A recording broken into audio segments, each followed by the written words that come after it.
नमस्कार दोस्तों, स्वागत है आप सभी का हमारे यूट्यूब चैनल में। और हम आ चुके हैं एक नए वीडियो में। दोस्तों, आज हम आप लोगों को बताएंगे कि Indian coast guard new requirement के बारे में। Indian coast guard group C की न्यू वैकेंसी आ चुकी है दोस्तों।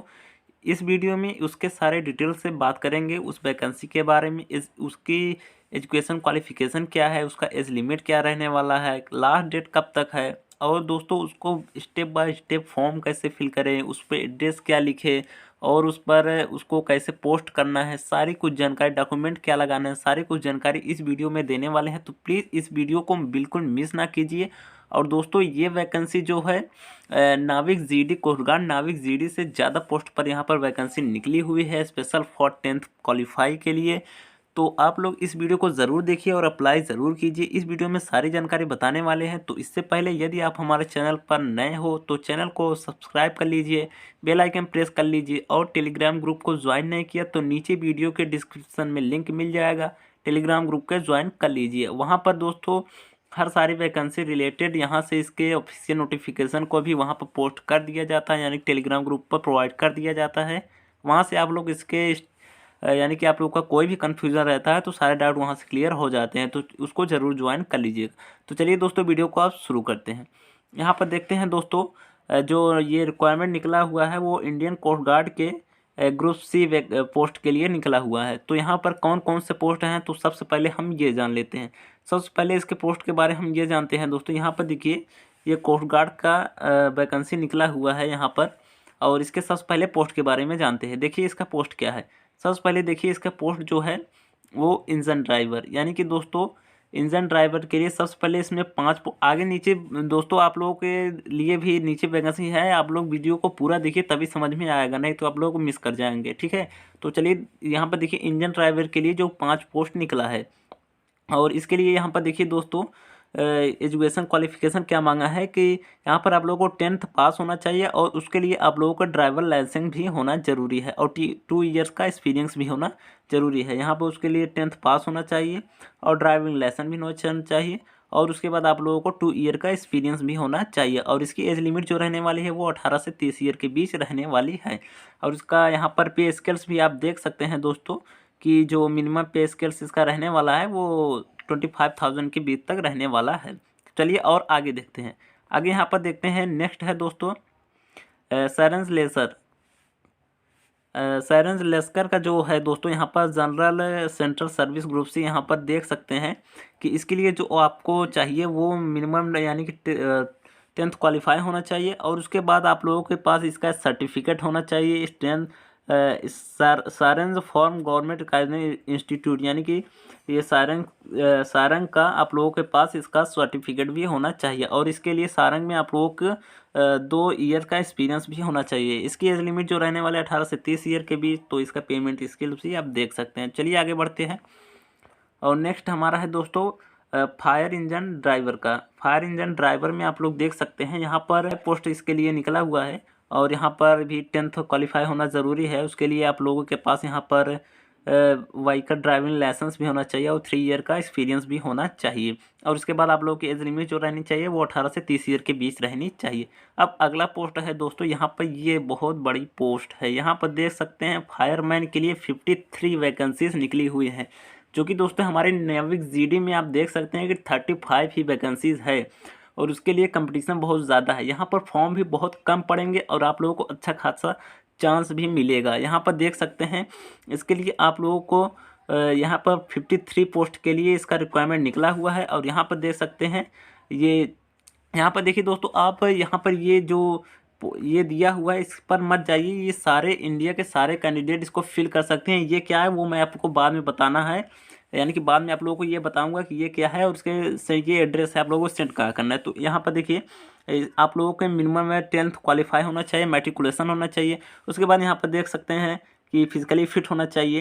ये तो आप लोगों का फिजिकल होगा, वहाँ पर आप लोग ये सेलेक्ट होते हैं। तो उसके बाद तो यहाँ पर देख सकते हैं आप लोगों को केवल 10th क्वालिफाई होना चाहिए, और आपकी एज लिमिट जो रहने वाली है वो 18 से 27 ईयर के बीच रहने वाली है। तो इसके बीच आप लोग आते हैं तो दोस्तों आप लोग फॉर्म फिल कर पाएंगे। ये बहुत बड़ी अपॉर्चुनिटी है आप लोगों को। और यहाँ पर देखिए अच्छी खासी यहाँ पर वैकेंसीज भी है, और पेमेंट स्केल्स भी अच्छा खासा है। जो जनरल कोस्ट गार्ड में रहता है वही है। तो बहुत बढ़िया बात है, आप लोगों को इसको अप्लाई ज़रूर करना चाहिए। यहाँ पे 53 पोस्ट के लिए आप लोग अप्लाई कर सकते हैं। उसके बाद दोस्तों आप लोग ये जो देख रहे हैं यहाँ पर दमन और रत्नागिरी, यानी कि आप लोगों के जहाँ पर सुविधा रहता है व जहाँ पर ज्वाइनिंग चाहते हैं आप लोग उसके अकॉर्डिंग आप फिल कर सकते हैं। वो भी मैं फॉर्म में बता दूंगा कि कैसे आप लोगों को फिल करना है। उसके बाद यहाँ पर देखिए 18 से 27 ईयर्स की एज है, तो आप इसे ज़रूर फिल कीजिए। इसमें केवल 10th क्वालिफाई मांगा है। उसके बाद आगे चलिए, आगे देखते हैं यहाँ पर दोस्तों ये इसका मेडिकल जो दिया हुआ है, यहाँ पर आप लोगों के हाइट 165 होना चाहिए और यहाँ पर उसकी फायरमैन का वो मेडिकल स्टैंडर्ड दिया है, तो वो आप लोग यहाँ पर इसको रीड कर लीजिए। तो यहाँ पर चेस्ट वगैरह सब कुछ दे रखा है। और बाकी यहाँ पर और पोस्ट है जो सिविलियन मोटर ट्रांसपोर्ट का ड्राइविंग का, तो इसके लिए आप लोगों को 10th पास होना चाहिए और वैलिड ड्राइविंग लाइसेंस भी होना चाहिए मोटर व्हीकल का। और उसके बाद यहाँ पर 2 ईयर एक्सपीरियंस भी होना चाहिए इसके लिए। और इसकी एज लिमिट जो रहने वाली है 18 से 27 साल के बीच रहने वाली है। तो इसके बाद चलिए अब थोड़ा आगे चलते हैं। यहाँ पर देखिए और नेक्स्ट जो पोस्ट है वो मोटर ट्रांसफ़र फिटर का है। तो इसके लिए भी आप लोगों की वैकेंसी यहाँ पर 5 पोस्ट के लिए निकली हुई है। और उसके बाद यहाँ पर 5 पोस्ट के लिए इसकी वैकेंसी निकली हुई है। और ये इसका जो एजुकेशन क्वालिफिकेशन है वो 10th पास होना चाहिए, 2 ईयर एक्सपीरियंस ऑटोमोबाइल वर्कशॉप में होना चाहिए। और इसके बाद यदि आप लोगों को ITI है यहाँ पर, तो इसके लिए भी आप फिल कर सकते हैं। यदि आप लोग 10th पास के साथ ITI भी है तो ये भी आप लोग फिल कर सकते हैं। इसकी एज लिमिट जो रहने वाली है 18 से 25 ईयर के बीच रहने वाली है। तो यहाँ पर आप देख लीजिए। अगला है दोस्तों स्टोर कीपर के यहाँ पर 3 पोस्ट है। और बाकी यहाँ पर 12 क्वालिफाई होना चाहिए, इस पर 12 पास होना चाहिए। आप लोगों को 1 ईयर एक्सपीरियंस होना चाहिए आप लोगों को इसके लिए। और एज लिमिट जो 18 से 25 साल रहने वाली है। चलिए आगे बढ़ते हैं। आगे है स्प्रे पेंटर के लिए दोस्तों आप लोग यहाँ पर 10th क्वालिफाई होना चाहिए। और शुड है apprentice in the trade form, यानी कि आप लोग अप्रेंटिस होना चाहिए दोस्तों इसके ऑर्गेनाइजेशन से, स्टेट इंस्टीट्यूट से। यहाँ पर आप लोगों का अप्रेंटिस होना ज़रूरी है। और एज लिमिट जो रहने वाला है 18 से 25 ईयर इसका भी रहने वाला है। और यहाँ पर देखिए दोस्तों अगले जो वैकेंसी है वो मोटर ट्रांसपोर्ट मैकेनिक्स का है। ये 1 पोस्ट के लिए है, ये आप लोग देख लीजिए। और यहाँ पर लेज़र का है, MTS का भी है। यहाँ पर MTS के यहाँ पर देख लीजिए 3 पोस्ट है। और इसके लिए आप लोग 10th पास होना चाहिए और किसी भी ऑफिस में आप लोगों को 2 ईयर का एक्सपीरियंस होना चाहिए। एज लिमिट जो रहने वाली है 18 से 27 ईयर के बीच रहने वाली है। अगला जो है दोस्तों अनस्किल्ड लेबरर का है। यहाँ पर देखिए इसके लिए आप लोगों को 10th पास होना चाहिए, या तो आप लोगों के पास ITI हो या तो 10 पास हो।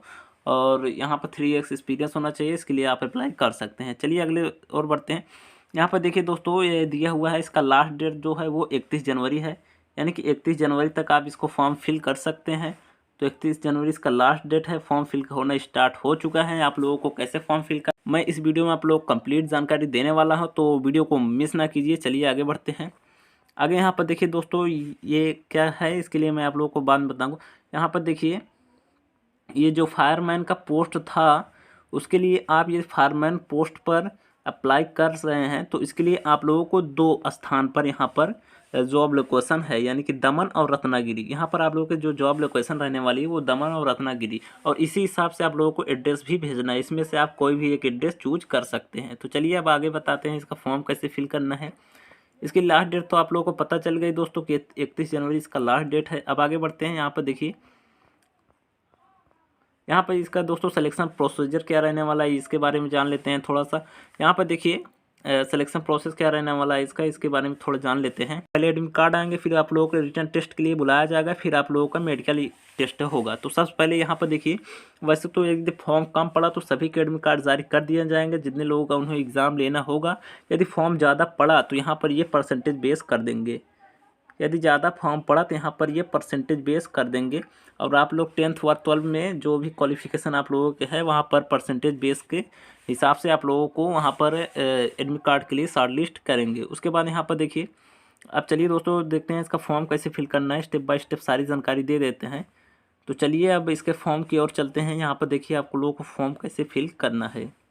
यहाँ पे देखिए दोस्तों ये आप लोगों का फॉर्म है। ये आप लोगों का फॉर्म सबसे पहले आप लोगों को खुल गया है। उसके बाद यहाँ पे देखिए सबसे पहले आप लोगों का अप्लाइड फॉर्म, आप लोग जिस पोस्ट के लिए अप्लाई कर रहे हैं उसके लिए यहाँ पर आप लोगों को वो लिखना होगा। जैसे मैं फायरमैन के लिए कर रहा हूँ तो यहाँ पर मैंने फायरमैन लिख दिया है। यहाँ पर दोस्तों मैंने प्रिंटेड लिया है, आप प्रिंटेड भी ले सकते हैं, लेकिन आप लोगों को साइन सिग्नेचर सब कुछ अपने से मतलब फिलअप करना है। उसके बाद आप लोग अच्छा रहेगा कि खुद अपने हैंड राइटिंग में फिल कीजिए, बिल्कुल भी मिस्टेक ना कीजिए। तो यहाँ पर जो भी जानकारी होगी मैं आप लोगों को यहाँ पर सारा कुछ बता दे रहा हूँ। तो यहाँ पर सबसे पहले आप लोगों को फायरमैन सेलेक्ट करना है। उसके बाद यहाँ पर देख सकते हैं आप लोग कि यहाँ पर अप्लाइड पोस्ट फॉर, यहाँ पर अब नीचे आइए, यहाँ पर देखिए ये फायरमैन सबसे पहले हो गया। और उसके बाद यहाँ पर फायरमैन, उसके बाद अप्लाइड पोस्ट फॉर, यहाँ पर आप जिस पोस्ट के लिए अप्लाई कर रहे हैं उसको लिखना है। यहाँ पर मैं फायरमैन के लिए तो फायरमैन लिख दे रहा हूँ। उसके बाद कैंडिडेट का नेम आप लोगों को जो नेम होगा, उसके बाद आप लोगों के फादर्स का नेम फिल करना होगा। उसके बाद यहाँ पर आप लोगों को डेट ऑफ बर्थ सेलेक्ट करना होगा। उसके बाद नेशनलिटी आप लोग इंडियन सेलेक्ट करना होगा। उसके बाद यहाँ पर देखिए दोस्तों विजिबल आइडेंटिटी मार्क, यानी कि दोस्तों आप लोगों को जो भी यहाँ पर मार्क होगा, जो भी दो यहाँ पर फिल करने हैं। जैसे आप लोगों को कहीं फेस में कहीं कट होगा तो उसको भी आप लोग फिल कर सकते हैं यहाँ पर। तो इस तरह भी दो आप लोगों को आइडेंटिफिकेशन मार्क फिल करना है। उसके बाद यहाँ पर आप लोग कैटेगरी चूज करना है। उसके बाद दोस्तों यहाँ पर आप लोगों को नेक्स्ट आता है एजुकेशन क्वालिफिकेशन का। दोस्तों बहुत सिंपल सा फॉर्म है, आप बड़े ही आसानी से फिल कर पाएंगे, इसके ध्यान से देख लीजिए। उसके बाद यहाँ पर आएगा दोस्तों एजुकेशन क्वालिफिकेशन का। एजुकेशन क्वालिफिकेशन में आप 10th पास हैं तो 10th लिख दीजिए यहाँ पर। उसके बाद अपना पासिंग ईयर लिखिए। फिर उसके बाद यहाँ पर देखिए दोस्तों ये लिखना है कि आप किस, यदि फर्स्ट डिवीज़न से पास हुए हैं तो यहाँ पर पहले फर्स्ट लिखना है। फिर उसके बाद स्लैश लगाकर आप लोगों को जितने आप लोगों के परसेंट है वो लिखना है। जैसे यहाँ पर मैंने लिखा है तो ये आप लोग ध्यान रखिएगा, इसी फॉर्मेट में लिखना है। फिर उसके बाद अपने बोर्ड का नाम लिखना है यहाँ पर, जिस बोर्ड से हैं। उसके बाद यहाँ पर देखिए एक्सपीरियंस है, यदि आप लोगों को कोई, तो यहाँ पर एक्सपीरियंस आप लोग लिखना है। एक्सपीरियंस होगा तो यहाँ पर एक्सपीरियंस है लिख दीजिए, नहीं तो यानी लिख दीजिए, मतलब कोई ज़रूरी नहीं है। उसके बाद मैरिट के स्टेटस आप लोगों को सेलेक्ट करना है। मैरिटल स्टेटस आप लोगों में अनमैरिड रखना है। उसके बाद यहाँ पर एड्रेस आप, यानी कि आप लोगों को फुल एड्रेस लिखना है विथ पिन कोड के साथ। जैसे मैंने यहाँ पर लिखा है, एड्रेस लिखा है फुल, उसके बाद लास्ट में स्टेट, फिर उसके बाद पिन कोड, ये आप लोगों को ध्यान रखना है। अब उसके बाद दोस्तों यहाँ पर मैंने एक स्पेस छोड़ा है एक जगह, तो यहाँ पर देखिए यही एड्रेस आप सेम है तो सेम लिख सकते हैं, नहीं तो आपका जो भी परमानेंट एड्रेस होगा वो लिख सकते हैं, नहीं तो ये है तो यहाँ पर सेम भी लिख सकते हैं। तो चलिए दोस्तों आगे बढ़ते हैं। अब यहाँ पर आप लोग यानी मोबाइल नंबर और उसके बाद आप लोगों को ईमेल आईडी जानना है। तो यहाँ पर मोबाइल नंबर आप लोग फिल करिए। उसके बाद एंड, इस तरह से आप लोग हैंड राइटिंग में भी लगा सकते हैं। उसके बाद यहाँ पर अपना ईमेल एड्रेस लिखना है। तो इस तरह लिखने के बाद दोस्तों अब यहाँ पर आता है डिक्लेरेशन का। डिक्लेरेशन में सबसे पहले आप लोगों को यहाँ पर देखिए कि जो यहाँ पर आप लोगों को लेफ्ट हैंड का थंब लगाना है। यहाँ पर मैंने ऐसे लगा दिया है, तो आप लोगों को बाएं हाथ का अंगूठा यहाँ पर लगाना है। बाएं हाथ का अंगूठा लगाने के बाद आप लोगों को यहाँ पर सिग्नेचर करना है। इस तरीके से आप लोग अपने हैंड राइटिंग में सिग्नेचर कीजिए। उसके बाद यहाँ पर आप लोगों का जो प्लेस है वो अपने एड्रेस डालिए, जो प्लेस जहाँ से आप सेंड कर रहे हैं वो डालिए। और उसके बाद यहाँ पर जहाँ पर आप प्रेजेंट में हैं, और उसके बाद यहाँ पर डेट डालिए। तो डेट जो भी डालना चाहते हैं आप, जिस तारीख को पोस्ट कर रहे हैं वो डेट डाल लीजिए। यहाँ पर देखिए दोस्तों कंप्लीट फॉर्म मैंने फिल कर लिया है, यहाँ पर आप लोगों को दिखा देता हूँ इस तरह से। और यहाँ पर आप लोगों को ये फ़ोटो लगाना है। इस तरह से आप लोग एक फ़ोटो लगा देंगे और फोटो के ऊपर आप अपना सिग्नेचर करेंगे। जैसे यहाँ पर मैंने ये एग्जांपल के तौर पे यहाँ पर लगा दिया है, तो आप लोग पहले फ़ोटो चिपका देंगे उस पर, और उसके ऊपर यहाँ पर आप लोग अपना सिग्नेचर कर देंगे। तो इसका सिग्नेचर करने के बाद आप लोगों को यहाँ पर सारा कुछ कंप्लीट हो जाएगा। यहाँ पर देखिए दोस्तों एक फॉर्म कंप्लीट हो गया। और यहाँ पर यदि आप एक फॉर्म नीचे दोस्तों इसके और है, यदि आप वीक इकोनॉमिकल फैमिली से आते हैं, यानी कि इकोनॉमिकल यहाँ पर आप लोगों को छूट लेना हो वहाँ पर, यानी कि EWS के लिए, EWS से जो आते हैं, EWS कैटेगरी से जो आते हैं उसके लिए एक फॉर्म और है वहाँ पे आप लोग, मैं उसको भी फिल करके दिखा दे रहा हूँ वो क्या है। तो उस फॉर्म के बारे में चलिए देख लेते हैं। तो अब यहाँ पर देखिए दोस्तों, और आप लोग यहाँ पर समझ लीजिए कि यहाँ पर सबसे पहले आप लोगों को डॉक्यूमेंट क्या लगाने हैं। तो डॉक्यूमेंट क्या लगाने हैं वो मैं आप लोगों को यहाँ पर बता देता हूँ। तो सबसे पहले आप लोग अपना 10th का मार्कशीट लगाइए। जो दोस्तों OBC और ये वो जो लास्ट वाला फॉर्म है मैं बता रहा हूँ वो केवल EWS के लिए है। तो जो कैंडिडेट EWS से होंगे, तो दोस्तों वो जो लास्ट फॉर्म है वो केवल EWS के लिए है। तो जो कैंडिडेट EWS से होंगे तो उसको, बाकी यहाँ पर आप लोगों का OBC बाकी सब के लिए कंप्लीट हो चुका है। तो आप लोगों को डॉक्यूमेंट क्या अटैच करने, तो डॉक्यूमेंट में सबसे पहले आप लोगों को 10th का मार्कशीट, और यानी कि जो आपका हायर क्वालिफिकेशन है उसको लगाना है। और उसके बाद यहाँ पर कास्ट सर्टिफिकेट आप लोगों को लगाना है। कास्ट सर्टिफिकेट के बाद दोस्तों आप लोगों को एज प्रमाण पत्र, यानी कि एज सर्टिफिकेट में आप आधार कार्ड दे सकते हैं, तो आधार कार्ड लगाना है आप लोगों को। एज आधार कार्ड लगा सकते हैं।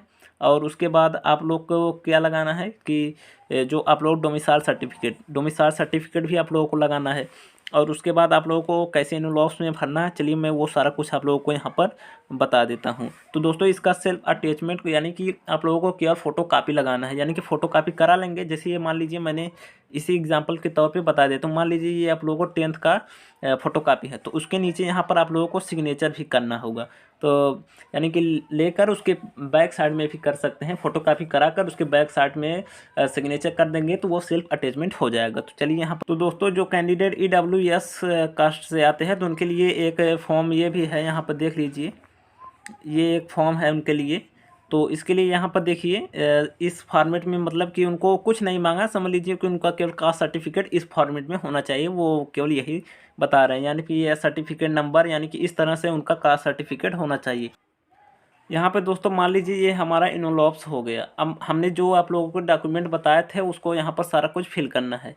ये मान लीजिए हमारा इनवॉल्व्स हो गया। अब सबसे पहले यदि आप लोग वहाँ पर नोटिफिकेशन में दे रखा है दोस्तों कि यदि आप फायरमैन के लिए अप्लाई कर रहे हैं तो आपका जो जॉब लोकेशन रहने वाला है यहाँ पे दमन और रत्नागिरी, ये दोनों रहने वाले हैं। तो आप या तो दमन में सेंड कर सकते हैं या तो रत्नागिरी, यहाँ पर दो में सेंड करना है। तो दोस्तों यहाँ पर देखिए मैं रत्नागिरी में सेंड, यहाँ पर आप लोगों को सबसे पहले फॉर्म लिखना है। फॉर्म में आप लोगों को अपना एड्रेस लिखना है। ये कैसे सेंड होता है वो तो आप लोगों को पता होगा, मैंने एक और वीडियो बनाया था। तो यहाँ पे फॉर्म में आप लोगों को अपना एड्रेस लिखना है। 2 में यहाँ पर जहाँ पर भेजना है, तो आप यदि फायरमैन के लिए अप्लाई कर रहे हैं तो आप लोगों के दमन और रत्नागिरी ये दोनों एड्रेस यहीं पर आप लोग सेंड कर सकते हैं बस। तो यहाँ पर देखिए जैसे मुझे यहाँ पर रत्नागिरी में सेंड करना है, तो मुझे रत्नागिरी में सेंड करना है तो मैं ये एड्रेस लिखूंगा। यहाँ पर ये देख सकते हैं, ये एड्रेस हमें लिखना है। द कमांडिंग ऑफिसर ये सेम टू सेम ये एड्रेस लिखना है। अब जो कैंडिडेट दमन में फिल करना है, जो कैंडिडेट दमन में भेजना चाहते हैं यानी कि वो क्या लिखेंगे वो मैं आप लोगों को बता दूंगा। वो आप लोग कमेंट सेक्शन में पूछेंगे तो वीडियो के कमेंट्स में, तो वो मैं आप लोगों को बता दूंगा कि जो दमन, और टेलीग्राम ग्रुप पर भी बता दूंगा कि जो दमन में भेजना चाहते हैं फायरमैन पोस्ट के लिए वो क्या लिखे, और जो रत्नागिरी में भेजना चाहते हैं तो वो यही सेम टू सेम एड्रेस लिखना है। अब दोस्तों इसको पोस्ट करना कैसे रहता है, जैसे मैंने अगले बार में एक वीडियो बताया था तो उसमें मैंने ये नहीं बताया था कि उस पर फाइनली क्या उस पर ऊपर, वो तो आप लोगों को पता ही होगा। तो वो मैंने इसलिए नहीं बताया था क्योंकि हर पोस्ट का चार्ज अलग अलग होता है। जैसे मैंने उसके अंदर वाले एनवलप्स में बताया था कि उसमें केवल 10 रुपये का स्टैम्प्स लगाना है। तो बहुत सारे बच्चे ये कमेंट्स लगे रहे हैं तो ऊपर वाले में क्यों नहीं लगाएं। तो दोस्तों ऊपर वाले में आप लोग 10 रुपये, मैं कैसे कह दूँ कि 10 रुपये ही लगा दो, 10 रुपये लगा दो, यदि उसका चार्ज ज़्यादा होगा तो आपको पोस्ट ही नहीं जाएगा। तो वो आप अपने पोस्ट में जाइएगा तो वहाँ पर वो सारा बता देंगे कि आप लोग कितना पे करना होगा और उसी हिसाब से आप लोगों को उतने रुपए का डाक टिकट मिल जाएगा। तो वहाँ पर आप लोग पोस्ट में जाएंगे, वहाँ पर आप लोग, और इसको सिंपल से दोस्तों आप लोग को ऑर्डिनरी पोस्ट ही करना है, यानी कि सिंपल पोस्ट में आप लोगों को जाना है। वहाँ पर सीधा इसको बोलना है कि मुझे ये पोस्ट करना है, या तो आप वहाँ पर दे देंगे या आप पूछ लीजिए कि इतना एड्रेस तक कितना खर्चा लगेगा, तो वो उसी हिसाब से आपको डाक टिकट देंगे। अब सीधा जाके आप लोग वहाँ पर पोस्ट नहीं कर दीजिए कि डिब्बे में डाल के चले आए, तो तब तो वो नहीं जाएगा। आप लोग पोस्ट किए होंगे कभी या जानते होंगे, तो आप लोगों को ऐसा सिंपल सा करना है। तो ये बात रहेगी। इसके ऊपर तो आप लोग वही पोस्ट वाले बताएंगे कि कितने रुपए का डाक टिकट इसके ऊपर लगेगा, और इसके अंदर इनवॉल्व्स कोई भरना नहीं है, तो इसमें कोई प्रॉब्लम नहीं है। बाकी नेवी स्पोर्ट कोटा का जो था तो उसके ऊपर भी इनवॉल्व्स भरना था, उस पर 10 रुपये का स्टैम्प्स लगाना था, मैंने ये बताया था। बाकी ऊपर तो आप लोगों को लगाना ही है, वो मैं नहीं बता सकता कि वो कितना लगाना है, वो तो वही बताएंगे। इसके ऊपर से आप एक यदि और इसके इनलॉस डालना चाहते हैं, बड़ा इनलॉस, इसके बड़ा इनलॉस, तो वो आप लोगों को वहाँ मिल जाएगा। पोस्ट में जाएंगे तो इससे बड़ा भी डालने का तो वो मिल जाएगा। यहाँ पर न लगाएं तो उसके ऊपर लगाना है, यानी कि सबसे ऊपर वाला जो आपका रहेगा उसमें जो चार्ज लगेगा वो डाक वाले ही आप लोगों को बताएंगे कितने रुपए का स्टैम्प्स लगाने हैं। तो वो आप लोग वहाँ से पूछ सकते हैं। तो मैक्सिमम हमारे हिसाब से तो मैक्सिमम 20 रुपये ही लगता है, क्योंकि बहुत ज़्यादा चार्ज नहीं रहता इसका। तो मैक्सिमम 20 रुपये ही लगता होगा। 20 रुपये से आप लोग लगा देंगे तो पहुंच जाएगा। लेकिन ये भी मैं नहीं कन्फर्म नहीं बता सकता, नहीं तो आप लोग बाद में कहेंगे मेरा नहीं पहुंचा। तो वहाँ पर जाके आप पोस्ट द्वारा पूछ लीजिएगा कि मुझे इस एड्रेस पर सेंड करना है, वहाँ पर कितना चार्ज लगेगा, मैं कितने रुपए का स्टैम्प्स इसके ऊपर डाक टिकट लगाऊँ। तो आई होप दोस्तों मैंने आप लोगों को सारी जानकारी क्लियर कर दी है। बाकी जो भी डाउट रह गया है आप लोग का वीडियो के कमेंट सेक्शन में पूछ लीजिए, मैं सबका रिप्लाई देने की कोशिश करूँगा। और वीडियो को अच्छे लगे हो तो प्लीज़ वीडियो को लाइक कीजिए, चैनल को सब्सक्राइब कीजिए। मैं हर जॉब से रिलेटेड आप लोगों को वीडियो लाता रहता हूं, जो भी आप लोगों की जानना ज़रूरी होता है, और फालतू वीडियो नहीं लाता दोस्तों। तो प्लीज़ चैनल को सपोर्ट कीजिए, अभी न्यू चैनल है। तो चलिए मिलते हैं अगली वीडियो में।